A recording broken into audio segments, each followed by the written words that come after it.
সংসদের 300 আসনে নির্বাচনের পর তারা শপথ নিয়ে সংসদের কার্যক্রম শুরু করেছেন। সংরক্ষিত 50টি আসনের নির্বাচনী কার্যক্রম শুরু হয়েছে। নির্বাচন কমিশন শিডিউল ঘোষণা করেছেন। সেই অনুযায়ী জামাত ইসলামী এবং 11 দলীয় জোটের পক্ষ থেকে প্রাপ্ত 13টি আসনে আমরা নমিনেশন পেপার সাবমিট করেছিলাম। আজকে 2টা থেকে তার বাছাই শুরু হয়েছে এবং বাছাই পর্ব ইতিমধ্যেই সম্পন্ন হয়েছে। আমাদের 12টি মনোনয়নপত্র প্রাথমিকভাবে গৃহীত হয়েছে। একটি মনোনয়নপত্রের ব্যাপারে মাননীয় রিটার্নিং অফিসার কিছু ডকুমেন্ট আগামীকাল 12টার মধ্যে জমা দেওয়ার জন্য বলেছেন এবং সংশ্লিষ্ট প্রার্থী এখানে উপস্থিত ছিলেন।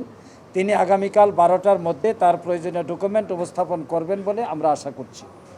যে বাদবাকি যে নমিনেশন পেপারগুলো আজকে গৃহীত হয়েছে, নির্বাচন কমিশন আনুষ্ঠানিকভাবে তাদের নাম ঘোষণা করবেন এবং পরবর্তী কার্যক্রম পরিচালনা করবেন এবং আমরা সেটাকে অনুসরণ করেই নির্বাচনের সিস্টেম অনুযায়ী আমরা আগাতে থাকব।